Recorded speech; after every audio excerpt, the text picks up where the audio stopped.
नमस्कार, मैं नयन कुमार। आइए आज अगर ये मेरा वीडियो आपको पसंद आए तो कृपया आप इसे लाइक कीजिए और सब्सक्राइब भी कीजिए। चलिए आज हम देखेंगे कि हम जानेंगे जीवन में व्यस्तता के क्या कारण हैं।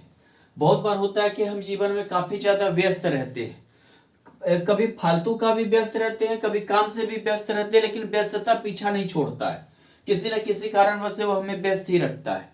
इसके क्या कारण होते हैं? अगर केंद्र भाव यानी लग्नेश, चतुर्थेश, सप्तमेश और दशमेश में पाप ग्रह हो तो हमें उस क्षेत्र से लेकर व्यस्तता रहती है। क्यों? तो इसे हम सुख भाव कहते हैं। केंद्र यानी सुख भाव। अगर यहां पाप ग्रह रहेगा तो हमें व्यस्तता ले आएगी।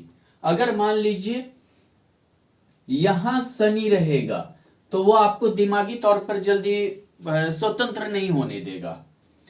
आप मतलब कि मानसिक तौर पे उतनी स्वतंत्रता अपने आप में नहीं पाइएगा। कि ऐसा इसलिए कि ये हमेशा आपको मानसिक तौर पे अकेलापन और विच्छेद कराते रहेगा। ज्यादा दिन तक कहीं आप कोई भी क्षेत्र में टिक नहीं पाइएगा, थोड़ा सा वो विच्छेद कराते रहेगा। अगर यहां मंगल रहे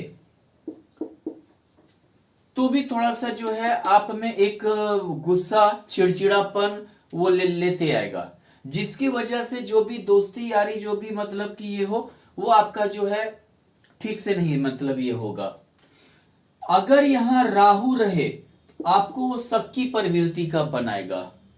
आप एक दूसरे पर, हालांकि शनि भी किसी रहने से विश्वास थोड़ा सा नहीं होता है किसी पे, थोड़ा सा ये कंजूस भी बनाता है।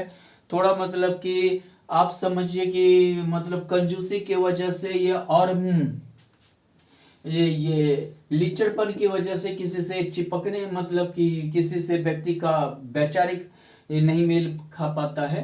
राहु यहां पर आपको सबकी प्रवृत्ति का बना देगा। दूसरी बात, आप हमेशा साजिश वगैरह में ही उलझे हुए रहिएगा। आपको हमेशा जो अपने स्वार्थ के प्रति वो साजिश लाते रहेगा राहु। और राहु एक चीज और करेगा कि मतलब आप में एक दूसरे को एक दिखावा, भ्रम मतलब कि दूसरे के प्रति आपकी एक रहेगी। ये भी एक मतलब कि ये लेते आएगा। चलिए केतु, केतु की बात करते हैं तो ये हमेशा आपको कोई किसी न किसी चीज कारण बस केतु आप में एक तड़प पैदा ये करता रहेगा। किसी न किसी, चाहे आप कोई चीज के लिए एक मानसिक तौर पे आप तड़पिए, यानी एक हमेशा ये तड़प पैदा करता रहेगा। कभी कभार धन के लिए तड़प पैदा कर देगा, कभी किसी और चीज के लिए तड़प पैदा कर देगा, यानी कि वो किसी भी प्रकार से शांति नहीं होने देगा आपको। चतुर्थ में अगर शनि सौग्री है तब तो ठीक है, तब तो थोड़ा बहुत करेगा। अगर शत्रु घर में है तो यानी समझिए कि आपको ये घरेलू उपद्रव मचाते रहेगा। अगर शनि के साथ राहु है तो आप घरेलू रूप से कभी भी जो है मतलब कि ये नहीं हो पाइएगा।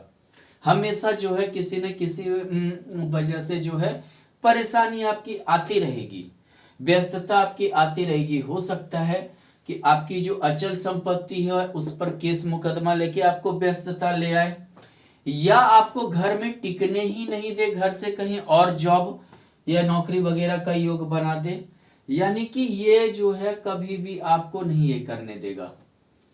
दूसरी बात होती है मंगल की।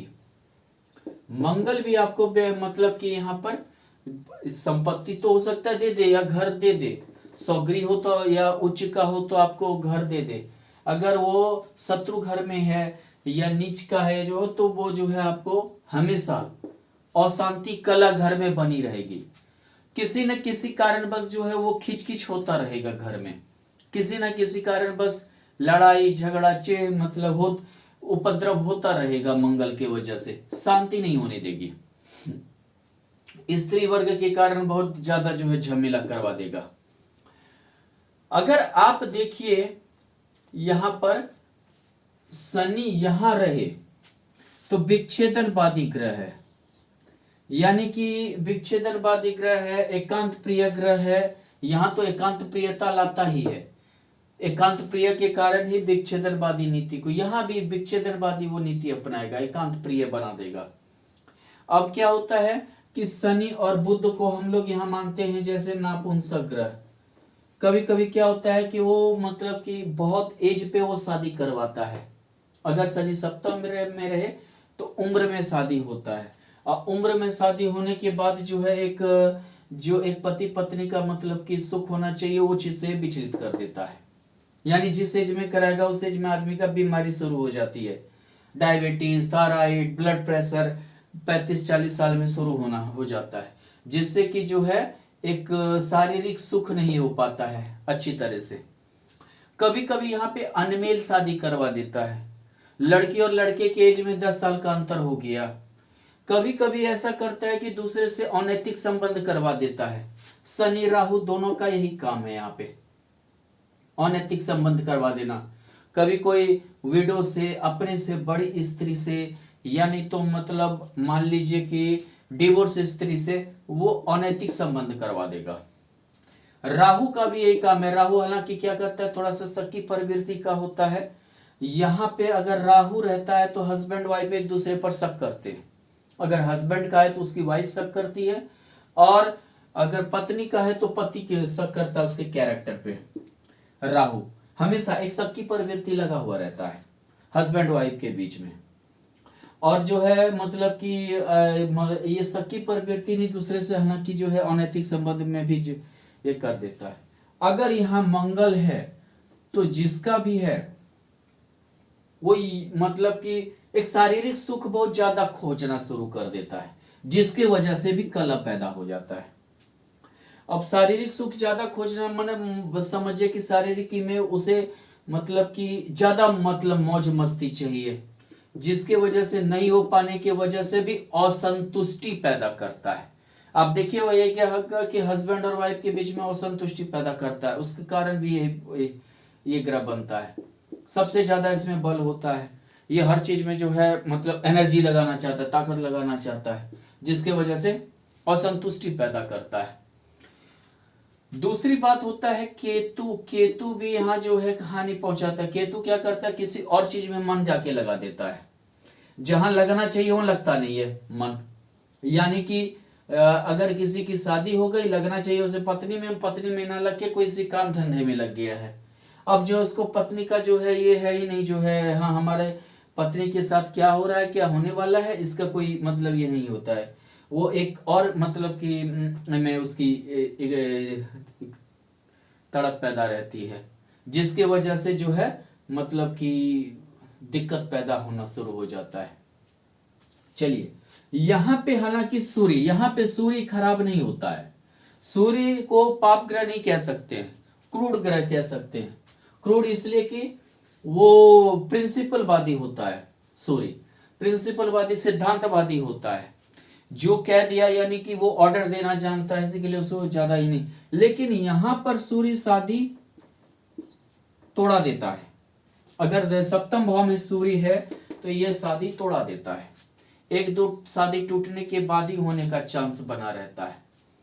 दूसरी बात आइए, अगर यहां शनि आपको नौकर जैसा खटवा देगा, मतलब आप नौकरी करते रहिए किसी और के लिए, खटते रहिए, पूरी जिंदगी आप खटते रहिए।